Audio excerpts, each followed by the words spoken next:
welcome. Thanks for your time and support. Thank you for checking into the Boxing Rehab, known to us junkies as the Double RT Boxing Show. I'm ready, you're ready. Let's talk that boxing. Now, if you checked into the channel, you've been watching the channel, I have Ritson losing his last fight. You know, Terry Connor gave him a big ass scorecard, 117-111.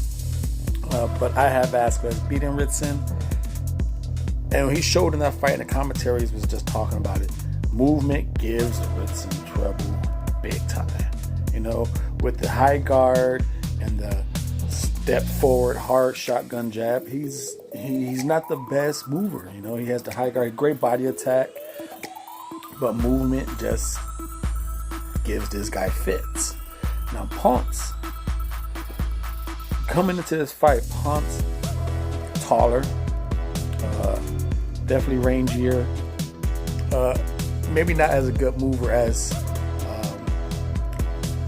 not a good mover as Vasquez, or what's the guy who defeated him, Patera, but he can move around the ring. Now, will he choose to do this is going to be the question. Now, he's a good banger inside, and the way Ritson leaves the whole high guard, it's going to be interesting. The Sandman, part of me wants to say Ponce going to win this at 27-0. This is what, an IBF eliminator, I do believe it is, because that 140 final eliminator, holy shit, the final eliminator. But the 140 class is going off.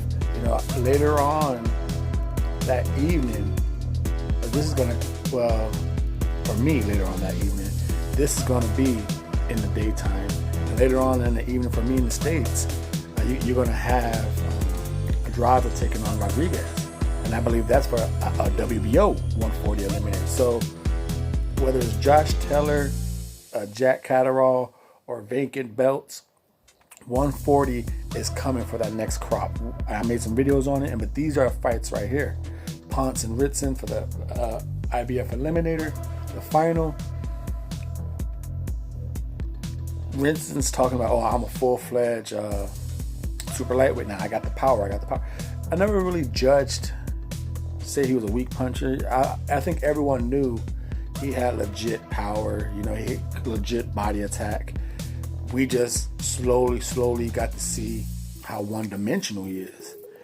The dude he doesn't hold. Now, do we know if he's gonna start cutting off the ring?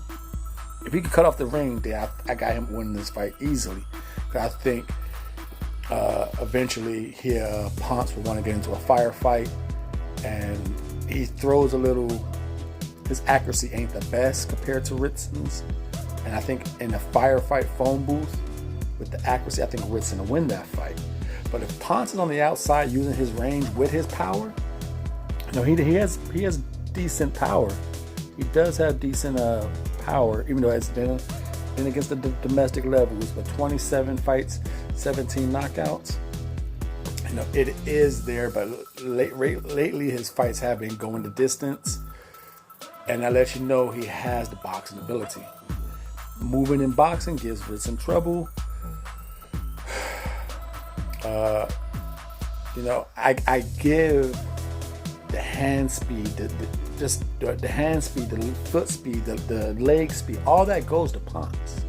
Now it's going to be according to, will he fight the right fight? Will he move and use his range, fight on the outside, and then when it has to, get on the inside, do his little damage in the inside? Because he's a good inside fighter, not as strong and vicious as Ritson, but I believe he's good enough to hold his own and tie up. Do a Logan Paul, do a Klitschko, do a Fury. Like I said, if he decides just to strictly try and bang Ritson out, Ritson's gonna win this fight. In the long haul, in the phone booth fight, Ritson wins, because I believe he's the better inside fighter when it comes with accuracy. So his shots, I think, will be right on the point where Ponce, he gets a little wild, he misses his shot. He loves throwing those uppercuts, and like I said, the hand speed, so he just lets his hands go, but the accuracy ain't all there. Now, he could overwhelm Ritson with some shots, I'm picking Ponce to upset Ritson on this one. Now, can Ritson knock him out? I believe in a phone booth fight, yes, he can stop him. I don't see. Now, it's always possible Ritson with that shotgun jab could wear him down, but I think Ponce and team, if you're smart, why would you fight this guy in a phone booth fight? You've seen every time someone moves and sticks, Ritson can't fuck with you. So I'm going with Ponce on the upset here. I think he's going to be moving and sticking, do enough phone booth fight when he has to with the hand speed, overwhelm Ritson a little bit, and just work over just the work rate, the jab, and Ritson will definitely win some rounds with that body attack when Ponce gets too close. When he has to keep that distance, and move. He has to move. I just don't think Ritson's going to cut off the ring. To this point, I haven't seen Ritson be a ring cut off the ring. His ring generalship sucks. I'm going with Ponce on the upset here. Will we get another Terry Conner card? Very possible. Thank you for your time and support. I appreciate your support. I really do. The Double RT Boxing Show.